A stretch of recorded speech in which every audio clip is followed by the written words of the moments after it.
kuoa unayemjua ni aula zaidi.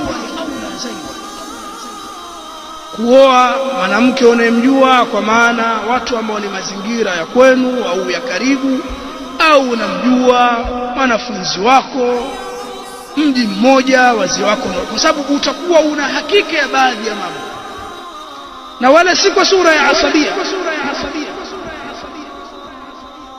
Kujua kwa maana yoyote, si kwa sababu labda awe ni kabila lako lazima iwe hivyo, au awe ni mtu wako. Unaweza kumjua mtu mwanafunzi wako, kwa mfano shekhe anasomesha, anamjua mwanafunzi wake, au mtu nimesoma naye school namjua, au mtaani kwetu au kadha, au umefanya bahthi, umekinai tabia zake. Tusikurupuke.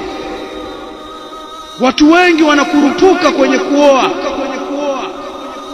Njoo bwana, kuna mke huku Bukoba.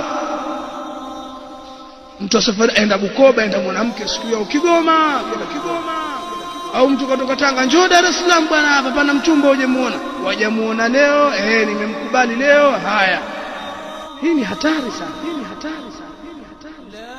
Watu wanaficha makucha. Hamjui kuna kuficha makucha? Mwajua kuficha makucha? Na watu wengi si wa kweli katika kuwasifu watu wao, ukaeleza ule ukweli, bwana huyu ndugu yangu, lakini jeuri huyu, kama wao shekhoa trengi so. Kwa ule ujeuri wajaujua siku ile ushaingia chumbani, siku ya pili watatu waona sasa kiparamoto hichi. Sasa njia ya kisheria ipo ya kumchunguza mwanamke, ukafanya bahthi, ukajiridhisha kwa kutumia njia za kisheria, kutumia wasaidizi wako.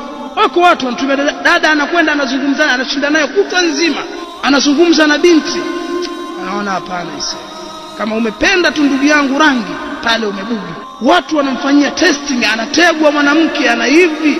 Wanajua wadada zetu hao, mwisho anakuletea majawabu, sie